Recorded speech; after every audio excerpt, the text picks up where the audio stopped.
Hello বন্ধুরা, কেমন আছো সবাই? আশা করি সবাই ভালো আছো। ইন্ডিয়ান জনপ্রিয় ওটি প্ল্যাটফর্ম উল্লু অ্যাপে আবারও নতুন একটি সিরিজ রিলিজ হয়ে গেল। এই সিরিজটির নাম বাঁধ দরজা। এটি এই সিরিজের পার্ট 1। এই সিরিজটির পার্ট 2 রিলিজ হওয়ার সাথে সাথে পেতে চ্যানেলটি সাবস্ক্রাইব করে পাশে থাকা বেল আইকনটি বাজিয়ে দিবেন। এই পার্ট 1-এ মোট 4টি এপিসোড রিলিজ হয়েছে।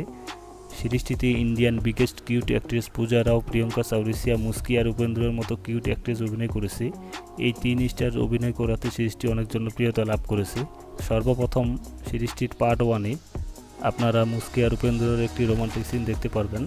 পার্ট 2-তে পূজা রাওয়ের একটি রোমান্টিক সিন দেখতে পারবেন এবং পার্ট 3-তে প্রিয়ঙ্কা চৌরসিয়ার একটি রোমান্টিক সিন দেখতে পারবেন। সর্বশেষ এপিসোডে অর্থাৎ পার্ট 4-এ মুস্কি আর উপেন্দ্রের একটি রোমান্টিক সিন দেখতে পারবেন। এই 4টি এপিসোড অনলাইনে সরাসরি দেখার জন্য আপনাদেরকে প্লে স্টোর থেকে ওটি প্ল্যাটফর্ম ডাউনলোড করে নিয়ে সাবস্ক্রিপশন নিয়ে নেবেন। সাবস্ক্রিপশন নিয়ে নিলে সহজেই দেখতে পারবেন। আর যদি সিরিজটি ডাউনলোড করতে চান, নামটি কপি করে নিয়ে গুগলে সার্চ দেবেন, সেখানে অসংখ্য লিঙ্ক চলে আসবে, যে কোনো একটা লিঙ্ক থেকে ডাউনলোড করে নেবেন।